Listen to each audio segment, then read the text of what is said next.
last 24 hours, or perhaps to be more precise, the last weekend, has been actually a consequential time over the course of the Ukraine crisis, and not indeed just the Ukraine crisis, but in terms of global policy.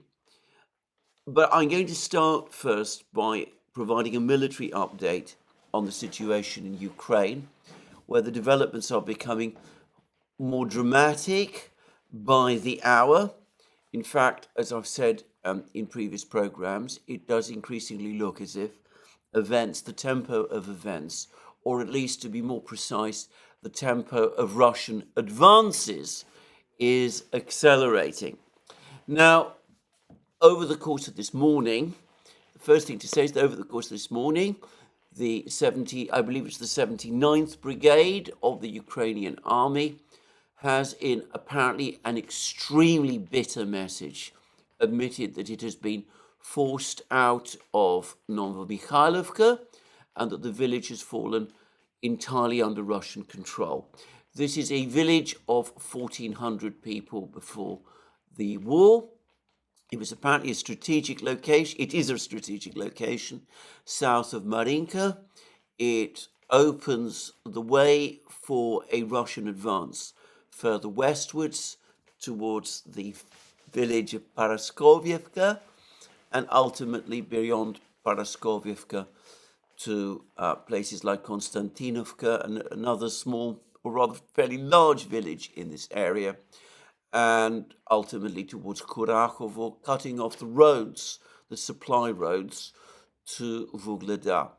Anyway, the particular brigade that I'm talking about, the Ukrainian brigade that was defending Novomikhailovka, is making some really rather extraordinary comments in its various messages. A couple of days ago, it claimed that it had destroyed over 300 armored vehicles of the Russian army in the fight for Novomikhailovka, a figure which I think is massively exaggerated, but it's the sort of thing that perhaps you would expect soldiers who have suffered a bitter defeat and who are very angry about that defeat to say, that despite the fact that they've suffered this defeat, they've inflicted these enormous losses on the Russians. But apparently, in their latest statement, admitting that Novomikhailovka has fully fallen under Russian control, they blame the Ukrainian high command. They say that they have been given inadequate orders, inadequate supplies of ammunition, and inadequate reinforcements, and that this was why they were finally driven from the village.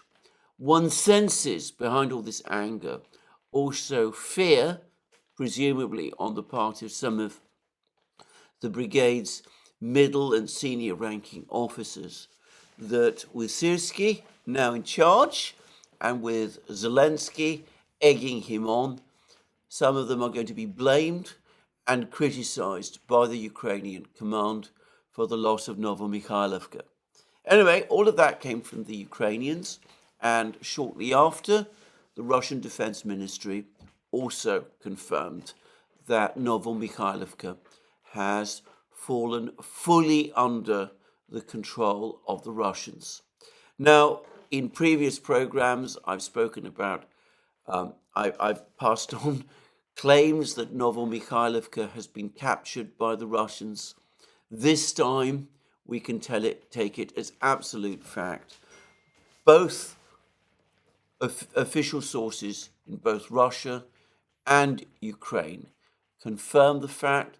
Both the Russian Defense Ministry and the Ukrainian brigade that was defending Novomikhailovka finally acknowledge that this important fortified village has been captured. Now, we have been provided by some commentary about what that means from Igor Kimakovsky, who is an advisor to Denis Pushilin, who is the head of the government of the Donetsk People's Republic, which is, of course, now formally incorporated into into Russia. And according to TASS, this is what Kimakovsky says. Novomikhailovka is of strategic importance in terms of approaching Vuhledar. Vuhledar is, of course, Vuhledar. The Ukrainians call it Vuhledar, Russians call it Vuhledar. Its liberation has opened an additional way to encircling the Ukrainian army's major hub south of Donetsk. It brings closer the encirclement of Vuhledar. And this is what this whole battle for Novomikhailovka and the battle a little further to the north in Georgievka, where the Russians apparently have been making further progress. This is what these battles ultimately are about. They're about the ultimate capture by the Russians of Vuhledar. And the Russians have, of course, also been making advances south of Vuhledar. There's a river there called something like the Kashabach River. I probably got the name wrong. But anyway, there's a river south of Vuhledar. The Russians seem to be quietly gaining control of Ukrainian positions south of this river. They are apparently in a position to advance beyond the river. And they also seem to be making moves towards Vuhledar from the east as well. So, exactly as Kimakovsky says, there seems to be a plan to encircle Vuhledar, and the capture of Novomikhailovka advances that plan. The Russians are gradually creating a net around Vuhledar. Now, Vuhledar is an important fortified position. It's a relatively small town in terms of its area. Apparently it had a population of, I believe, around 20,000 before the war. So it's not an insignificantly small place. But the point about it is that it's basically consists almost entirely of high-rise buildings, and it is located on elevated ground. I've seen lots of pictures and photographs and film of Vuhledar taken from the Russian side, showing it from a distance. And it does dominate the landscape. It's like one of those medieval castles that towers over all the landscape around it.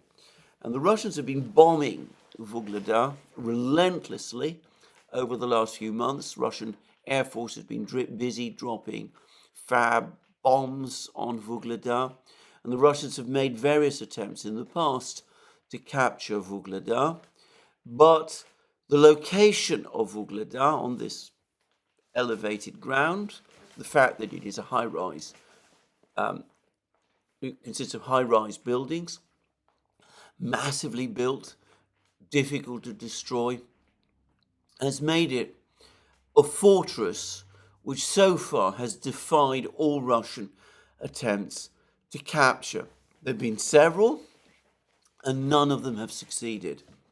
But if the supply lines are cut, and with the Russians now having overwhelming aerial dominance, if Vuhledar is indeed captured, as it eventually will be, of course, once Vuhledar is captured, Ukrainian positions, the entire Ukrainian defense system in southern Donbass effectively collapses. And again, this is my own assessment.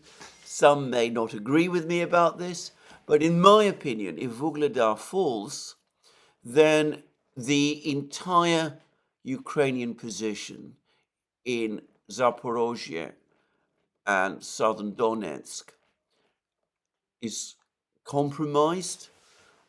Ideas of mounting offensives towards the Sea of Azov or the Black Sea become in effect impossible. The Russians in Vuhledar would be on the flank of any such Ukrainian attack, and I can't imagine it could be carried out. But as was the case with Avdiivka, as is the case with Chasiv Yar and Bakhmut, Another major fact about Vuhledar is that it is in close proximity to a major railway line. The Russians have controlled this railway for some time, but with the Ukrainians in possession of Vuhledar, it has been impossible for the Russians to use that railway line to move troop and supply trains. If Vuhledar falls, the railway line is freed, and that will dramatically affect the logistical situation of the Russian military in not just southern Donbass, but in this entire area of the front lines in Zaporozhye region, and also in any future advance that the Russians might be contemplating in this area towards the Dnieper River, and ultimately towards the cities of Zaporozhye and Dnipro. Just saying. So, an important event, the fall of Novomikhailovka. The fact that the village was seen as important is proved by the determined way in which the Ukrainians defended it. They've clearly suffered very heavy losses in doing so. You get a sense of that from these bitter words from the 79th Brigade. But the fact is, after 6 months of intense fighting, the Russians have captured it, and it is an important win. Well, a few weeks ago, if Novomikhailovka had fallen, it would have been big news. It is big news, but it is overshadowed by the collapse of Ukrainian defenses north of Avdiivka. And here I have to say things are moving at extraordinary speed, and I can only assume that this is partly because it is in this area that the Russians have concentrated the most powerful strike elements of their army, or at least the part of the those strike elements of their army that they have so far activated. Now, I've discussed in many programs the importance of the village of Ocheretino, which is on a hill on the railway line northwest of Avdiivka. I remember that when the Battle of Avdiivka began, it was in Ocheretino, by the way, that the Western correspondents who were covering the early stages of this battle were based. Well, I said that I thought this would be a difficult battle because the place is on a hill. There were claims that the Russians would have to capture a territory to the west and east of the railway before they were able to capture Ocheretino. I assumed a Russian operation against Ocheretino, which would take several weeks. Well, this morning, there are reports that the Russians have already captured half of Ocheretino, 50% of it. Now, those may be exaggerated, but it does seem as if the Russians have captured the railway station in Ocheretino, in other words, along the railway, that they've captured all the territory to the west of the railway station, and there is information that they're pushing north and have reached the central part of Ocheretino, and that the Ukrainian defenses in Ocheretino are collapsing. Now, a couple of days ago, I said that there were reports that the 47th Mechanized Brigade of the Ukrainian army, which had been defending Berdichi, had been pulled out of Berdichi.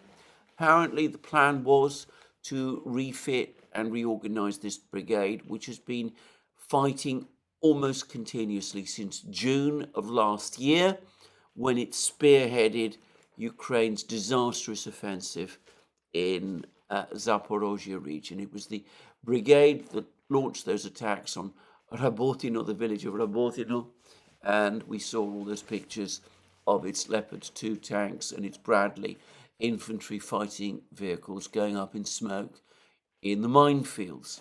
Anyway, the 47th Mechanized Brigade has been fighting almost continuously.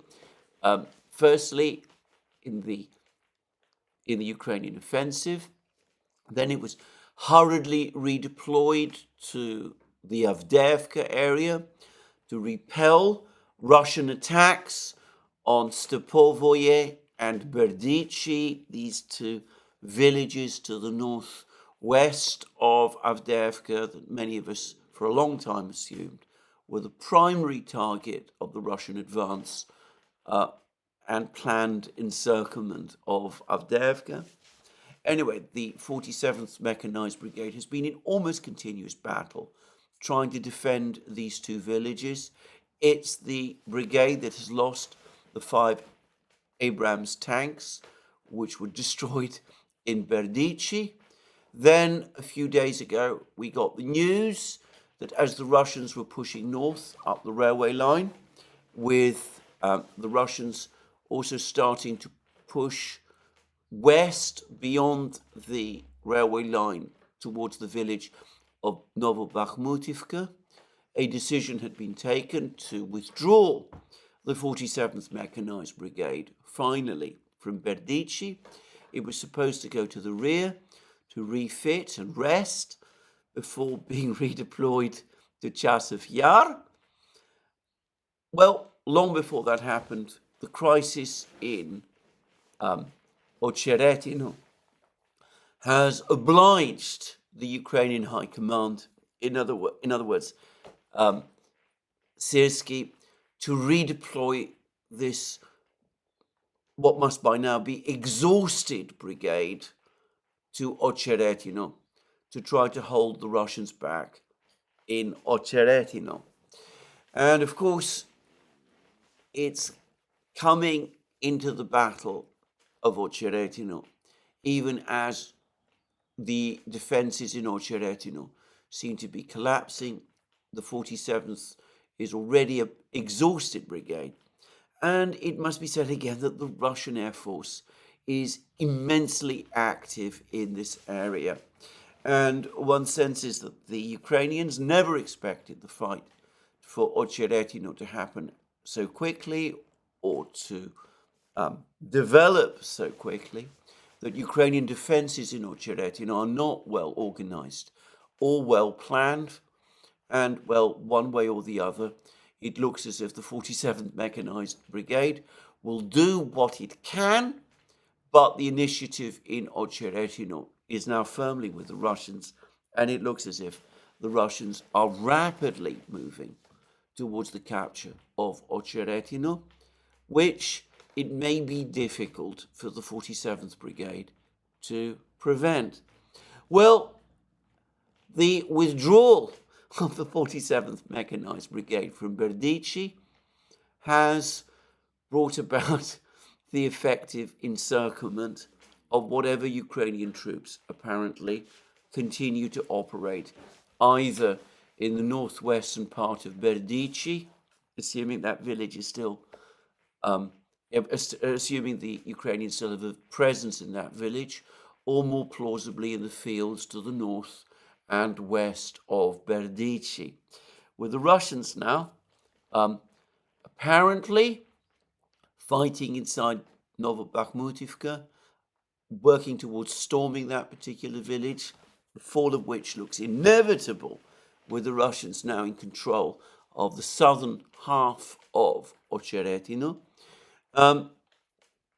It's all but impossible to see how any Ukrainian troops still defending any part of Berdichi or any territory to the north or west of Berdichi can hold out for very long, or indeed can even retreat. So we're looking at a collapse there as well. And there's more reports that the Ukrainians have pulled all their troops out of the village of Semyenovka, just immediately to the south of Berdichi, and probably they're trying to withdraw the troops who were defending that village as well. But it's likely that most of those troops, the troops that were defending Semyenovka, are also going to find their lines of retreat, if not fully cut off, at least very difficult. So a shattering collapse for the Ukrainians in this area north of Avdiivka. And of course, there's also been that parallel advance by the Russians along the H20 highway. It seems that the Russians now control a significant part of the village of Novomikhailovka, west of the H20 highway, east of Ocheretino.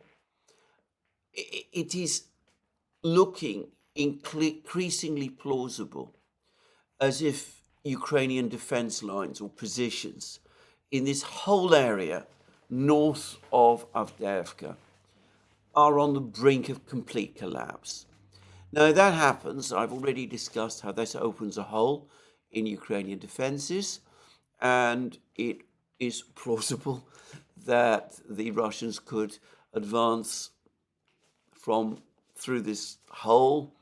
They could use Ocheretino as a staging point to advance towards Pavlograd, a city to the northeast, which they're bombing, by the way. The Russians have recently been bombing Pavlograd. Pavlograd, if it were to fall, would in effect cut off any line of retreat by the Ukrainian army in Donbass to the Dnieper, just saying.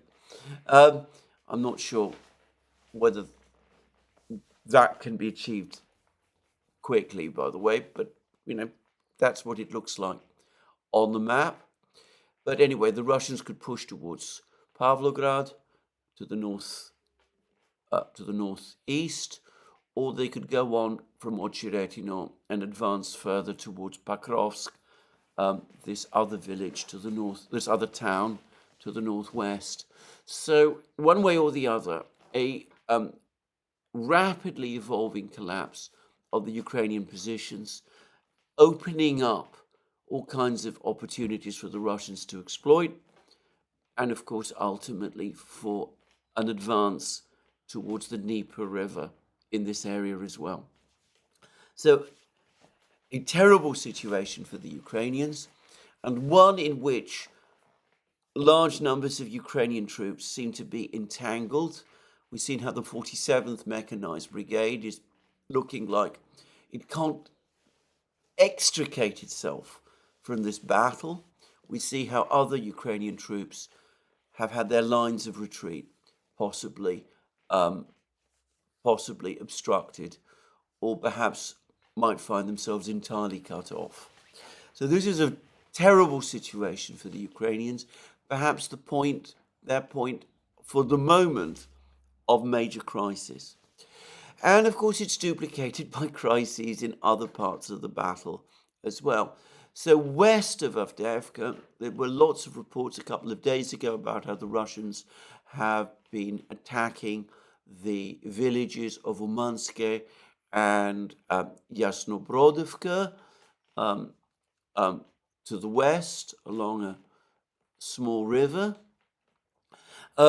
There have been lots of reports over the last couple of hours that the Russians have not only entered the other village of Netailevo, which lies immediately to the west of Pervomaisky, which the Russians captured about a week ago, but that the Russians are also now gradually gaining control of the territories to the south of Pervomaisky, and this apparently will enable the Russians to circumvent various water obstacles that would obstruct their further advance into Netailevo itself. And this morning, again, we got information that the Russians have captured the entire territory between Pervomaisky and Nevolskoy, this village that the Russians captured some weeks ago, village to the north of Krasnogorovka, and that apparently will facilitate the Russian advance towards Netailevo and potentially the Russian advance in Krasnogorovka, this other fortified town that lies somewhat to the south and where intense fighting has been going on. Now, a couple of days ago, about 2 days ago, I said that from my understanding, from looking at the map, the Russians control around 40% of Krasnogorovka. Julian Röpke, a journalist for Bild Zeitung, one of the most active commentators about the conflict in Ukraine, doing so from a fervidly pro-Ukrainian perspective, he puts it as slightly less. He says that it's 30%. The Russians control 30% of Krasnogorovka, or at least they did when he made that comment. I think it was yesterday. Well, since then, more reports that the Russians have been pushing through to the west of Krasnogorovka, maybe into the central parts of Krasnogorovka. I've been getting the sense, actually, that Ukrainian defense positions in Krasnogorovka have been under intense strain. And with Pervomaisky having fallen, as I said, when it happened, Ukrainian supply lines to Krasnogorovka are looking very precarious. And I think that it's likely that Krasnogorovka is going to fall fairly soon. Again, probably faster than many people expect. So, a crisis in Novomikhailovka, a more severe crisis in Ocheretino, a crisis in Krasnogorovka as well, and a potential crisis looming over the horizon in the key fortified town of Vuhledar. But it gets worse because we've heard less news recently about the fighting near Chasiv Yar, though one gets the sense that fighting is extremely intense, and the Russian bombing of Ukrainian positions in Chasiv Yar is almost round the clock.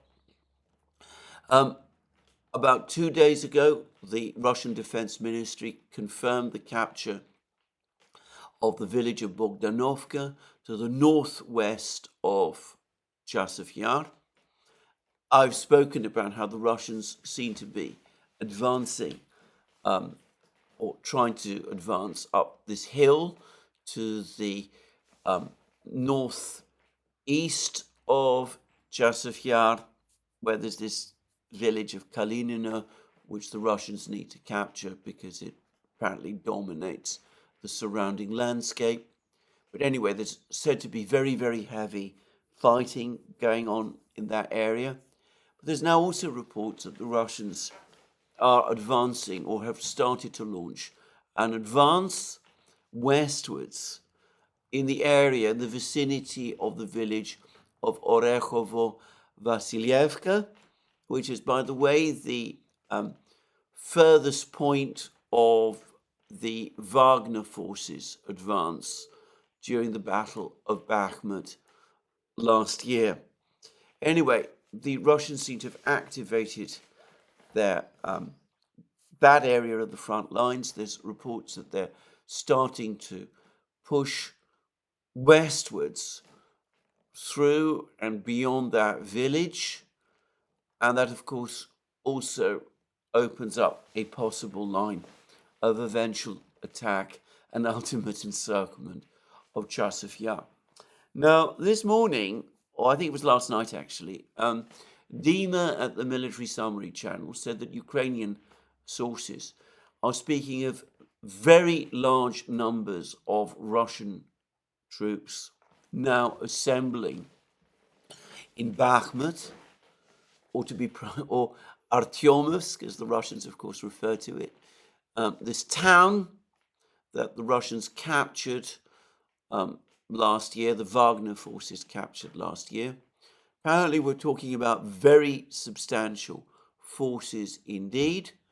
The assumption is that once the spearhead forces, the paratroopers who have been working around in the northern areas in Bogdanovka and in the northern parts of Chasiv Yar and in the northern part of the micro-district, and the combined Chechen and ex-Wagner forces that have been closing on Chasiv Yar from Ivanivsk.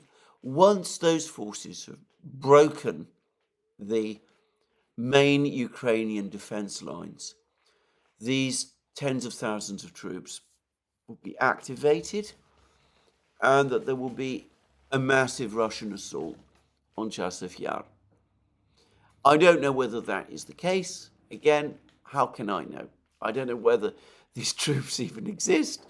And the Russian General Staff, General Gerasimov, never shares his plans with me. So I don't know whether that is correct. But it is plausible. It is logical that that is indeed what the Russians are intending to do. Now, if we have a situation where Vuhledar falls, where the Russians capture Ocheretino, and it looks like they're coming close to that point, and where Chasiv Yar also falls, we are looking at a crisis in the Battle of Donbass, which began in earnest in April 2022 for the Ukrainians, such as we have never had up to this time. In fact, we would probably be right in talking about the imminent collapse of Ukrainian defenses in Donbass and the completion of that battle with a Russian victory. A victory in which Ukrainian defenses in Donbass are finally shattered, opening the way for a Russian advance in force towards the Dnieper. So we might not be that far from that point, and that is unconnected to the events which might be taking place further north, around Siversk, for example, where the Russians still seem to be gradually weaving a net around Siversk, just as they've been doing for some time now, around Vuhledar, and where we hear all these rumbles of a potential Russian advance towards Kharkiv, one which is the Ukrainians extremely stressed and very nervous. Now, about 2 days ago, Dima at the Military Summary Channel made actually an important point. I wasn't sure what to make of it at the time. It might just have been a lapse, and I wanted to follow through. But there has been a change in the way that the Russian Defense Ministry is reporting about the war. They had previously, until fairly recently, divided the line of conflict into a series of directions. In other words, small theatres of operations. So there was the Kupiansk theatre, there was the Avdiivka theatre, there was the Bakhmut, Artyomsk theatre, for example, there was the Zaporozhye theatre, all of those. Then, a couple of weeks ago, they rearranged all of this. So the Kupiansk theatre was significantly enlarged to give the, absorbing, by the way, the area that involved the advances towards Liman, the battles for the Zherebets River, the advance towards Terny, where, by the way, for the record, the Russians seem to have not only maintained their overall positions, but might even have enlarged them somewhat. But I'm not going to discuss that today. And anyway, they changed and expanded the directions. That was some weeks ago, and that was interesting. And now they've abolished the directions entirely, so that when you go to the military summary that every day the Russian Defense Ministry publishes, you no longer read about directions. You only read about the actions of the various groups of forces. Group of forces west, group of forces south, group of forces center, And, well, we know that there is now a group of forces north, based apparently on Belgorod, but we haven't heard much more about it other than the fact that the Russians quietly confirmed its existence in a bulletin that they published some days ago.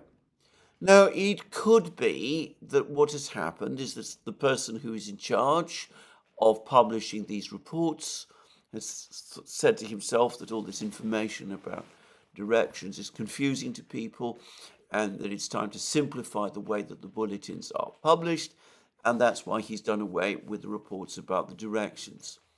I don't think so. I don't see that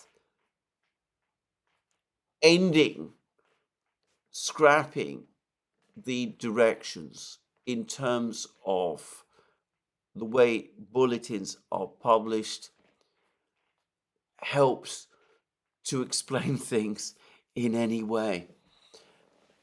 It seems to me more likely that what has happened is that there has been a significant change in Russian command structures.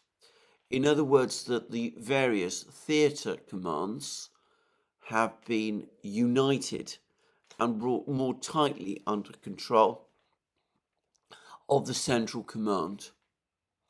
And that implies, or at least implies to me, that the central command, General Gerasimov, is planning something, and that he wants to have tighter control of the groups of forces in order to execute more effectively whatever it is that he is planning to do. Now, none of us knows what that is. It could be that, as I said, he's going to continue the grinding operations that we've seen, only he wants more tight coordination of them. But if you prefer to believe that the Russians are planning some offensive over the next few weeks, well, let's put it like this. This rearrangement of the command structure is not incompatible with the Russians intending to do that very thing. And I've also spoken recently about how the Russian missile and bombing strikes taking place across Ukraine, which, by the way, continue. They're happening every day now, every night now, and they're happening on a huge scale. And at the moment, by the way, a lot of the strikes are being carried out by ground-launched ballistic missiles. They're invariably referred to as Iskander M's. They might indeed be Iskander M's. Some have speculated that they include North Korean missiles, or who knows. But anyway, one way or the other, those strikes continue. But the strikes have been targeting transport, infrastructure, as well as the energy system. Again, they are consistent with the preparation of some kind of offensive. We've not seen changes, we've not seen actions like this from the Russians before at any time previously during the period of the special military operation, and it's consistent with, as I said, a planning and preparation for a big offensive. Anyway, we now have had, I think, the single most pessimistic commentary about the war from Kirill Budanov, Ukraine's intelligence chief. Now, before I proceed, I should say that about a week ago, a couple of days ago, following Russian missile strikes on Ukrainian bases in Slavyansk and Chuguyev, there were all sorts of reports and claims and excited commentaries that Budanov had been caught up in these strikes and had actually been killed. Well, we see that those claims, which were never made by the Russians, by the way, were wrong. Budanov is alive, and I don't know whether he's well, but anyway, he's alive, and he's talking to the BBC. And the quotes that one gets are these. He says that the way we see it, a rather difficult situation awaits us in the near future. There will be problems starting from the middle of May. This is going to be a difficult period from the middle of May and at the beginning of June. Yes, there are problems on the front line, but we should be frank, these problems did not appear today or a month ago or even 3 months ago. This is a systemic problem we are facing.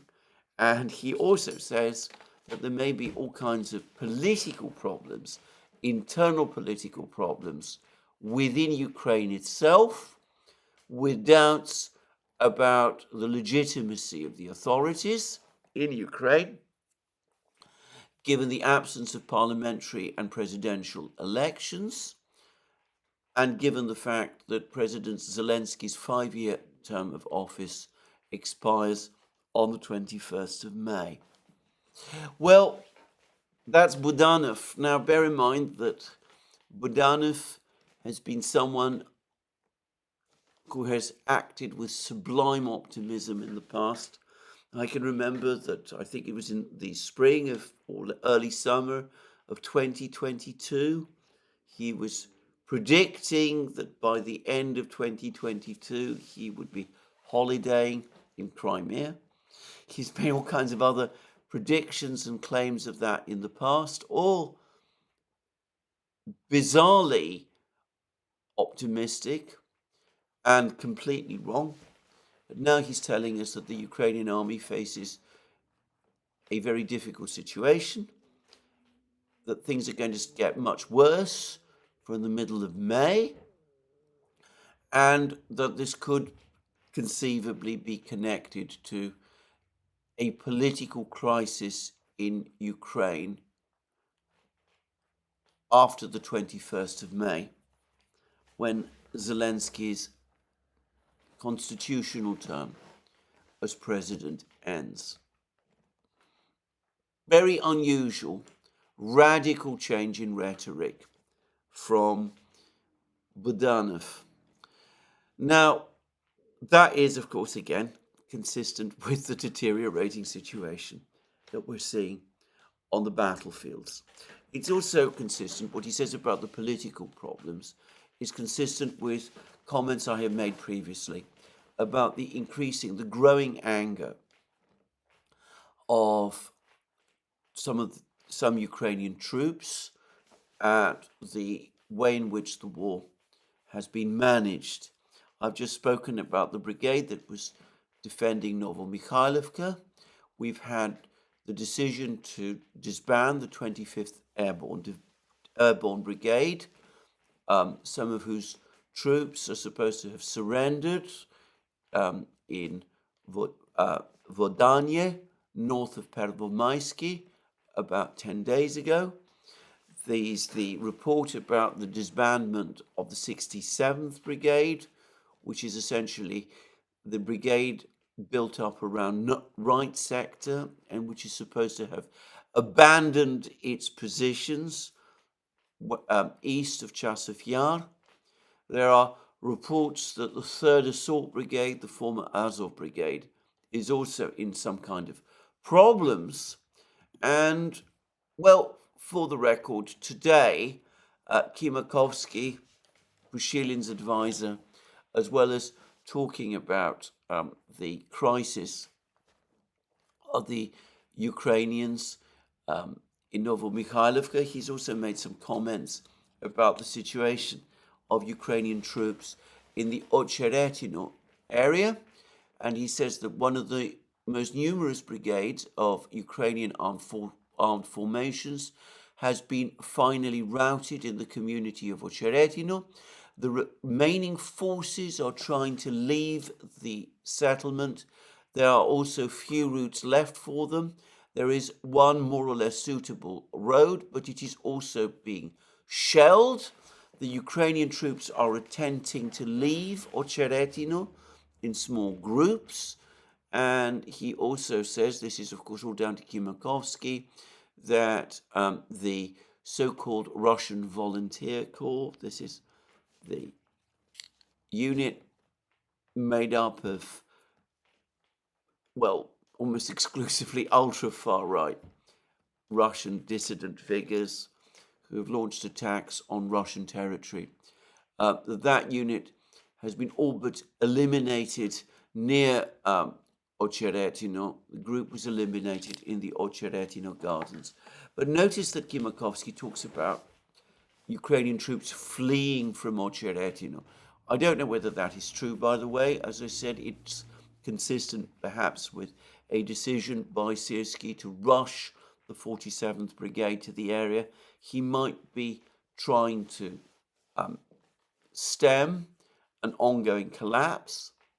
But again, if we take Kimakovsky's comments at face value, then it looks as if in Ocheretino as well, Ukrainian troops are deserting their positions or abandoning their positions, and apparently doing so without orders.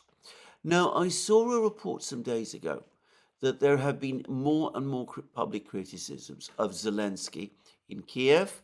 Apparently, there's been statements made by President Poroshenko, former President Poroshenko. I've heard about them. I haven't seen them, and I'm not entirely sure that they've happened. There's lots of rumors flying around, and I can't speak to the truth of any of these. But there's also reports that Dmitry Yarosh, the former head of Right Sector, who under Zaluzhny was an advisor in the Ukrainian Defense Ministry, he is now also openly criticizing Zelensky, casting into doubt Zelensky's legitimacy as president and the wisdom of his decisions. Of course, that is consistent with Yarosh being furious about the disbandment of the 67th Brigade. And anyway, if the reports that I have seen of some of the things that Yarosh has been saying are true, then in effect, Yarosh himself is talking about another change of power in Ukraine, another Maidan type of event taking place in Kiev, this time directed at Zelensky himself. Now, of course, Yarosh was a central figure in the original events in Maidan Square on 2013, 2014. It was he, as I remember, who made a speech on the night of the 21st of February 2014, repudiating an agreement that had been reached by some of the opposition leaders with then President Yanukovych. Yarosh said that he did not accept this agreement, and he ordered, in effect, the Right Sector militants to storm public buildings, and it was that event which effectively led to the collapse of Yanukovych's government. So this is an important and dangerous man with a record of intense political activism. He's probably not an especially popular figure in Ukraine, to put it mildly, but he does have traction over some of the far-right groups, which are, of course, well organized and armed, and are apparently very angry with Zelensky and Syrski, and who may be able to capitalize on some of the wider anger within the Ukrainian armed forces. So one can understand why Budanov is now talking about a potential political crisis starting to boil over from the middle of May, especially if the Russians do launch some kind of big offensive in that month. So that is the situation in Ukraine at the moment. But of course, all of this is happening in the immediate aftermath of that decision. by the House of Representatives to authorize the $61 billion package, which of course is said to be aid for Ukraine, though only, I believe, $13.8 billion from that package are to provide military equipment to Ukraine, and there's a further 8 billion thrown in, which is to provide support to the civilian economy, in effect to pay salaries of civil servants and other staff as well. Now, over the course of a program that we did on the Duran, my colleague and friend Alex Christoforou made a point, which I admit had never occurred to me, but which I think might very well be true. And his point was that despite the fact that there has been no appropriation for Ukraine by Congress since October, and of course we still don't have an appropriation. It has to be approved by the Senate on Tuesday and then signed by President Biden. So we're not going to get an appropriation before Tuesday. Despite all of that, there is no doubt that weapons have been sent to Ukraine during this period. And it's likely that some of these weapons have been sent out of US stockpiles and probably by US arms manufacturers on the basis of assurances from the US government that an appropriation would eventually pass Congress. So in effect, the arms manufacturers, Raytheon, Boeing, all of those, have been supplying weapons to Ukraine, probably not on an enormous scale, but certainly on a significant scale, on credit, the credit being provided, being extended rather, to the US government based on the assumption that Congress would eventually pass an appropriation. And that is consistent, by the way, with a report I got, a message I got some weeks ago about the fact that Ukraine is receiving more shells than it is pretending to. And this report suggested that some of those shells were coming from third parties, and there's no doubt that that is true. And in fact, we've had information from President Pavel and the Czech government about their attempts to find shells for Ukraine. It turns out that far fewer shells have been found or have become available than some of the more optimistic predictions had asserted. But anyway, it's likely that some of these extra shells came from the Czechs and their arms buying attempts, but it's not impossible that some of them have quietly been supplied by the United States, and probably other weapons as well, various other types of weapons as well.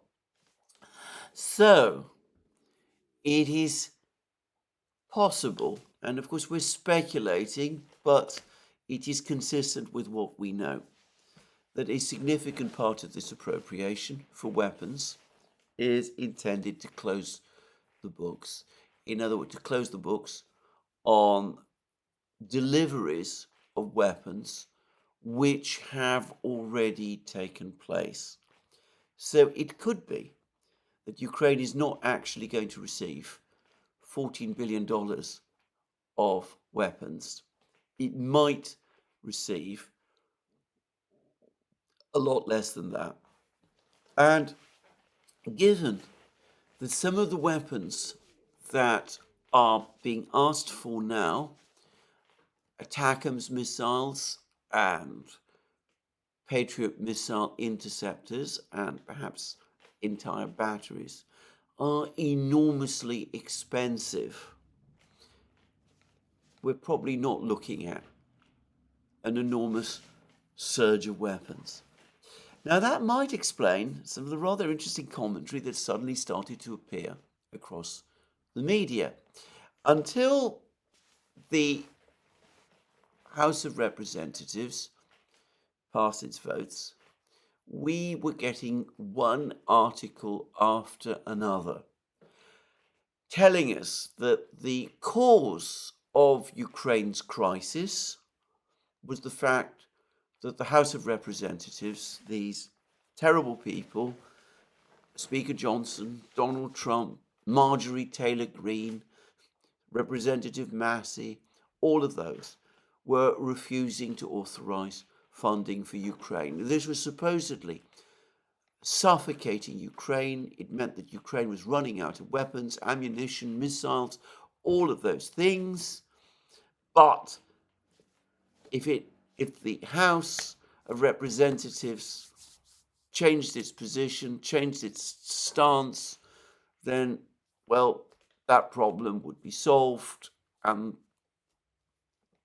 Ukraine would be back on a firm footing again.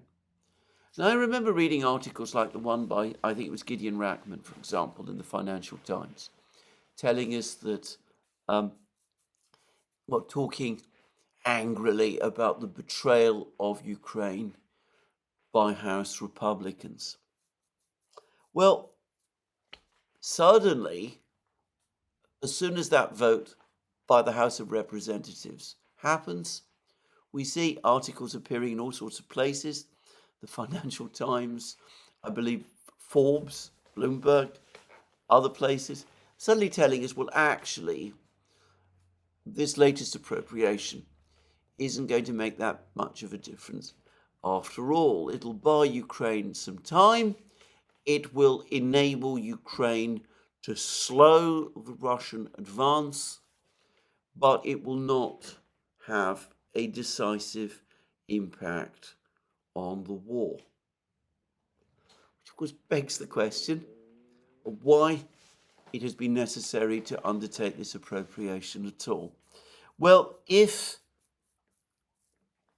Alex's theory is correct, Alex Christophorou's theory is correct, and they need to close the books on already existing transactions, that would provide a compelling need to pass an appropriation.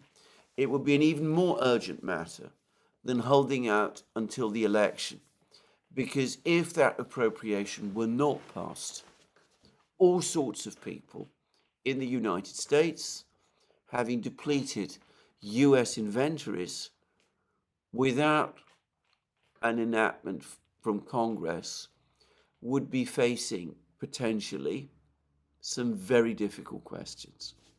Just saying. Anyway, let's move on.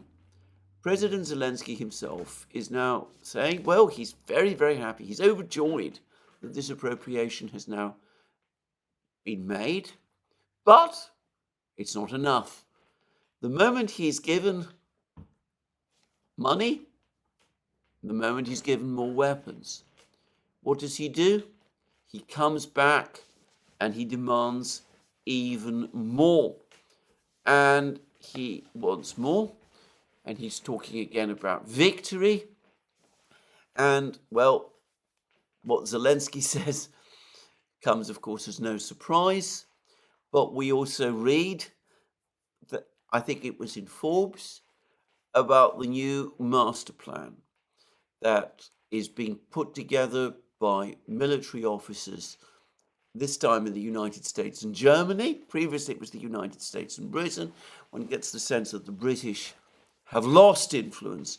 Now it's the Germans who are stepping in and are playing the key role. Anyway, the United States and Germany, and they're coming up with a new plan. So the new plan is that Ukraine, well, obviously it has to go onto the defensive. It's got to use the resources it's being provided with to try to stabilize the situation on the front lines. But of course, it's got to go for some kind of active defense, just like the Russians are, which means that just like the Russians have been doing, goes on the defense, but looks always for opportunities to hit back. And we are told that eventually the plan will be to put the Russians back on the defensive, and to do that using, well, not using large amounts of artillery, but engaging in sophisticated, mobile, combined arms operations with lots of armored vehicles, all leading up to an eventual new offensive, presumably in 2025, to capture Crimea. Now, if all of this sounds familiar, it is because it is. It is exactly the same plan that was being promoted last year in advance of Ukraine's summer offensive.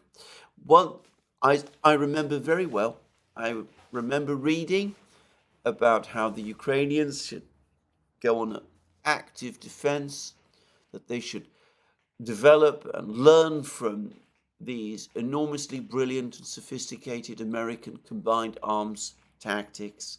They should learn how to use their armor in this flexible, intelligent way. They should not bother about artillery to the same extent that they have done in the past. Artillery, obviously, is in short supply, and the Russians have been systematically destroying Ukraine's artillery. In fact, we have had some information about this. The Russian Defense Ministry has provided us with more information about the number of artillery pieces that the Russians destroyed or claim to have destroyed on one day. This was on the 21st of April, and this happened in only one part, by the way, of the front lines, in the northern sector of the front, to be precise. And this was on the 21st of April, and as I say, it's not the full extent of Ukrainian losses. So we're told that in one area, Ukraine lost one 155mm M777 howitzer, two US-made 105mm 119 guns, two 152mm Star-B Soviet-era howitzers, one 152mm Akatsiya self-propelled artillery system, that's also Soviet-made, one 122mm Gvozdika self-propelled artillery system, four 122mm D30 howitzers, one 100mm M12 Rapira anti-tank gun, one Grad multiple launch rocket system, one US-made AN TPQ-50 counter-battery radar. All of that destroyed in one part of the battlefronts on one day. And if you look elsewhere, you will find more evidence of more destruction, of more artillery systems on other parts of the front lines as well. Anyway, don't worry about artillery. Artillery, well, it's in short supply, but you don't really need it. You can rely entirely on your armored vehicles. We will provide you with some things. We will provide you with ATACMS missiles, more of them. That's specifically included in the authorization package. The Russians have been increasingly successful in shooting down ATACMS missiles, but we'll provide you with even more.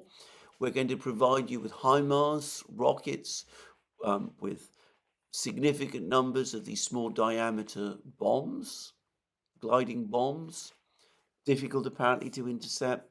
The Russians have shown an ability to intercept them, and they've also shown, by the way, a growing ability to track down and destroy HIMARS launch systems as well, just saying. But anyway, more of that. And don't worry about things like air support. Julian Repke has been telling us that the F-16s are not going to make a decisive difference on the battlefronts. The Russians are going to shoot them all down. But, don't worry too much about that. Just go back to our sophisticated Western combined arms, mobile warfare using armored vehicles, and you can surround the Russians apparently and capture Crimea as well, and that will put the Russians on the defensive. That supposedly is a serious plan actually being floated by some people, we're told, in Germany and the United States. It is identical to what was tried and failed so disastrously in Ukraine's summer offensive last year. It's quite extraordinary how some people insist on doing the same thing again and again and again, apparently expecting each time a different result. But anyway, we could see how all of this is actually playing out. Ukraine, short of weapons, short of men, facing a potential crisis in May, probably going to receive fewer weapons from the West than it was.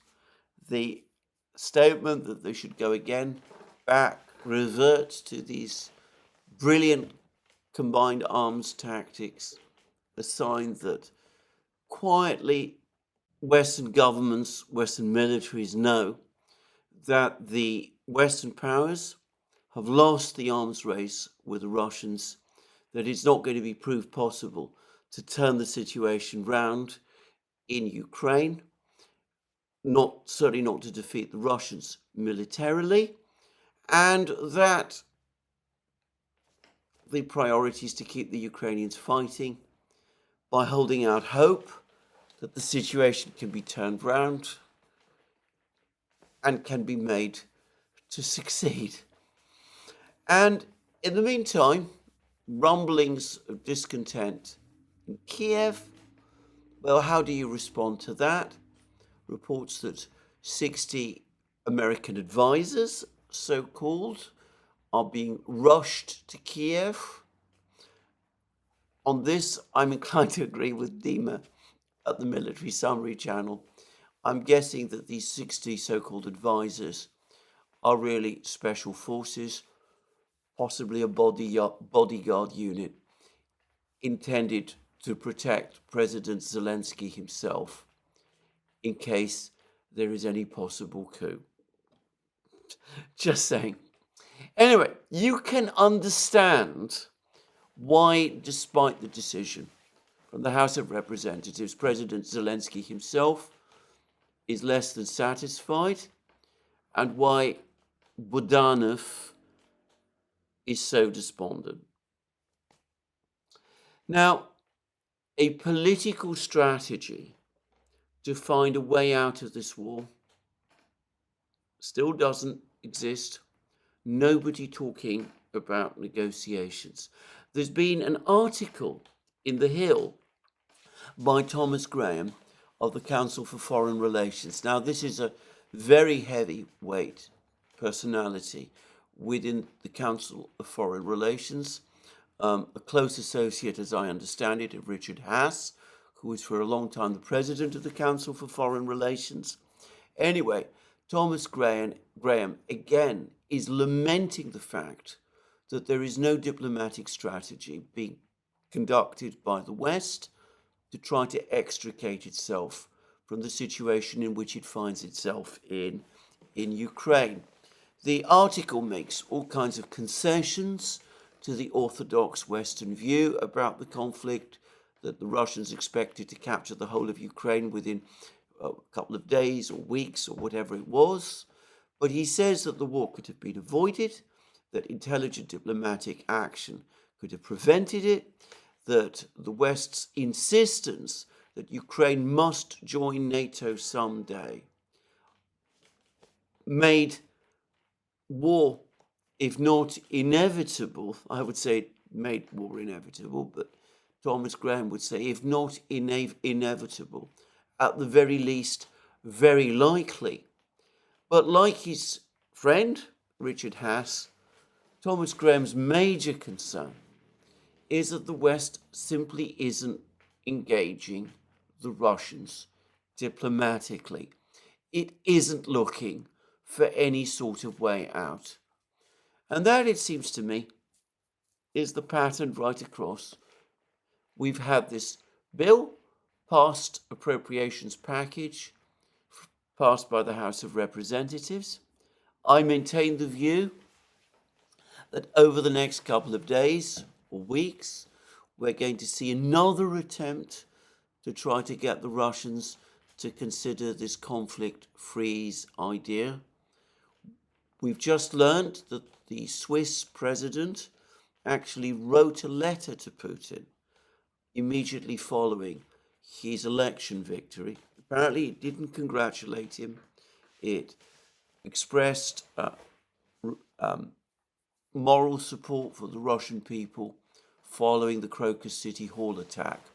But it was apparently intended to be some kind of outreach to the Russians to try to persuade the Russians to go along with this proposal that they send a delegation to this international peace conference that the Swiss are trying to put together in Switzerland, not to attend the conference itself, but apparently to sit in the room next door and to wait and receive whatever proposals are going to be presented to the Russians by the West after they've been hammered out in the part of the conference that the Russians will not attend.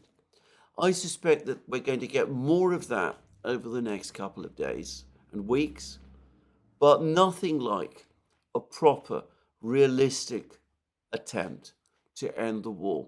About that, Thomas Graham is absolutely right. So we remain locked into a conflict. But in the meantime, even as things deteriorate on the battlefronts and admissions pile up that the latest package is not going to change the outcome of the war, even as people come up with fantastic ideas about new offensives using combined arms tactics sometime in presumably the summer of 2025, even as the situation, as I said, deteriorates and a Russian offensive perhaps looms, we get these reports that Secretary Blinken is on his way to Beijing on the 24th of April, and he's going to deliver to the Chinese an ultimatum. He's going to say that the United States and its European allies are fed up, exasperated by the fact that the Chinese continue to supply Russia with microchips and machine tools and even engines for Russia's cruise missiles. As to the last claim, by the way, I have seen not a scintilla of evidence that that is the case.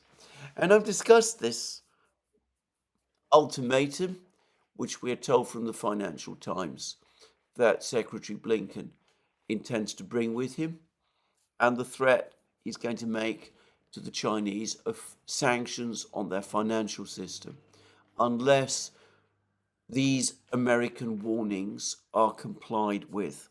And I said that it is most unlikely, in fact I think all but inconceivable, that the Chinese will comply with these warnings. In fact, I expect Wang Yi, who Blinken is going to be meeting with, to give Blinken a brushing off if these kind of threats are indeed made.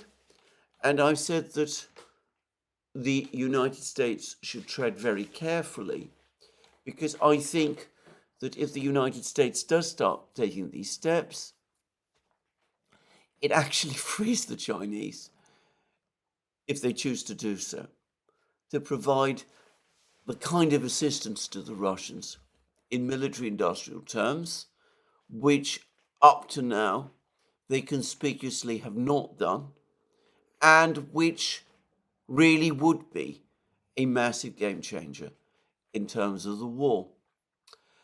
But the more I've thought about this, the more I've come to the view that there is another reason why the Chinese are not going to accept this demand or ultimatum or warning from Blinken. And that is that I suspect that the Chinese have worked out that the United States is moving towards sanctioning China anyway.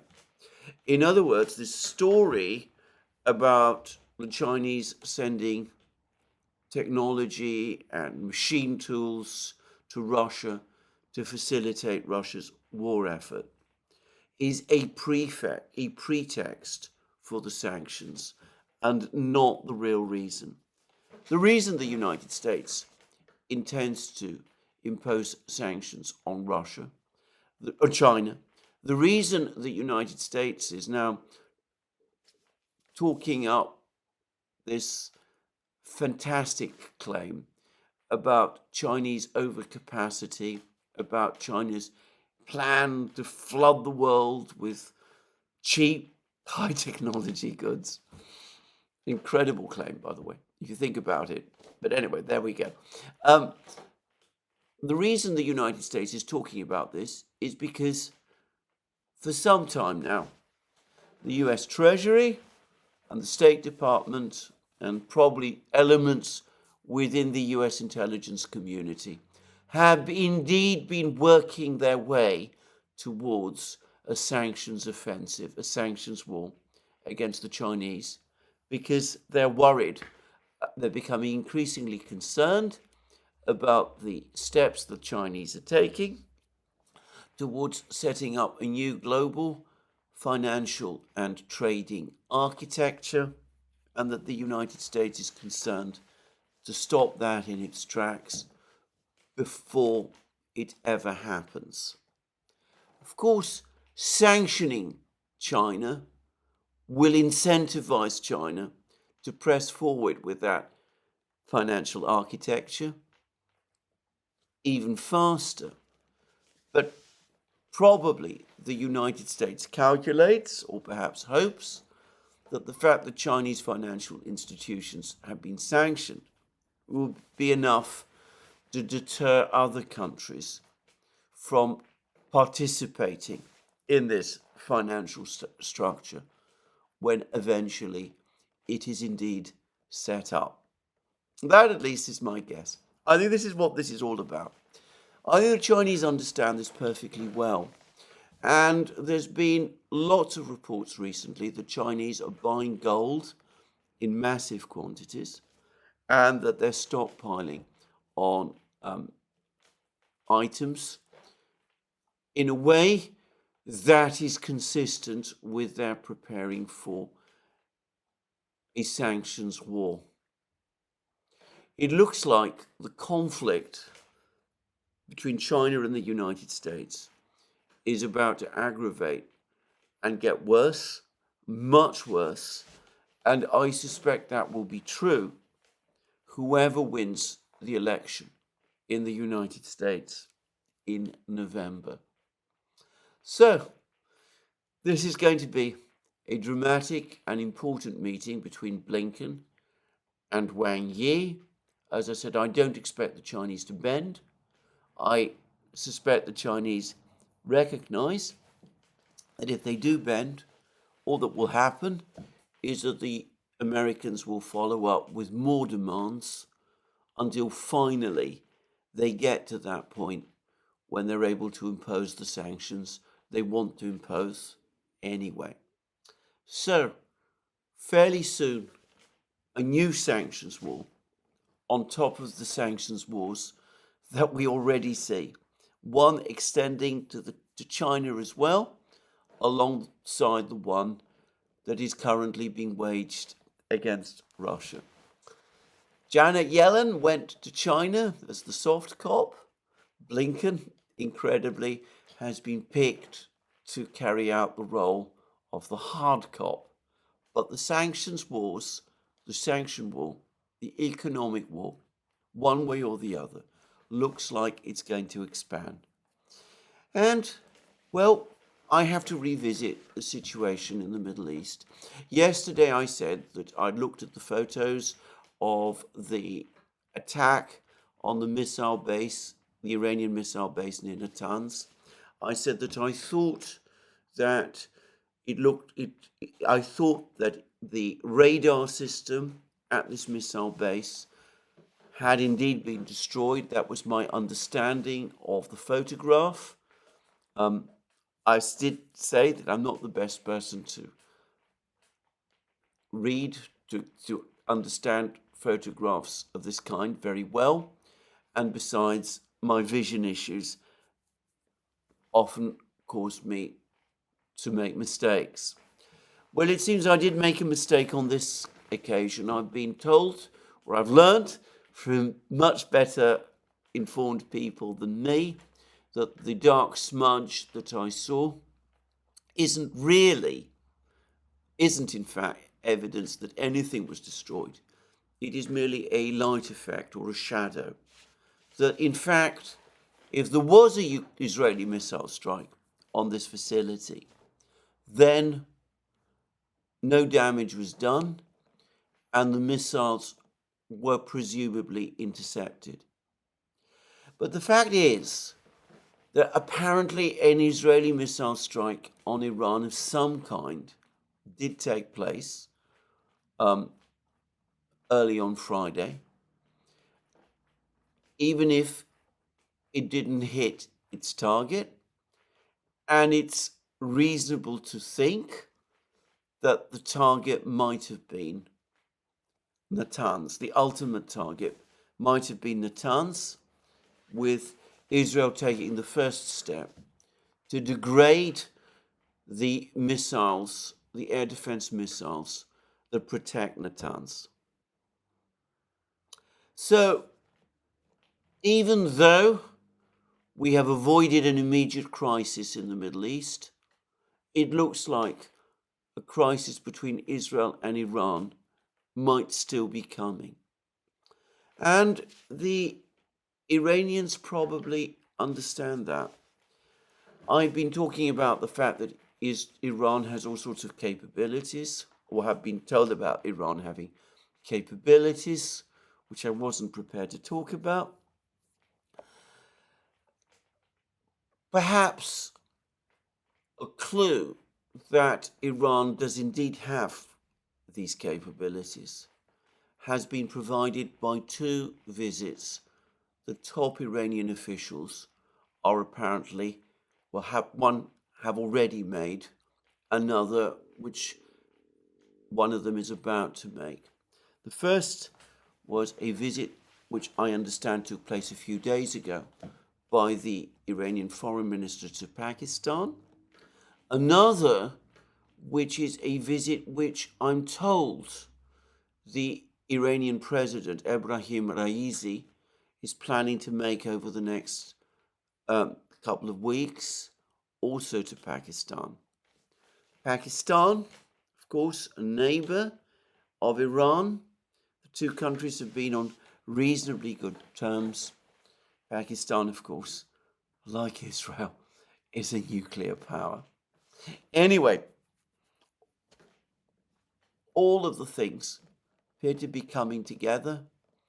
I do wonder, as I said, whether the attack on Natanz hasn't been a catalyst for these visits, or rather, not an attack on Natanz, but an attack on the missile base that protects Natanz might not have been a catalyst for these visits.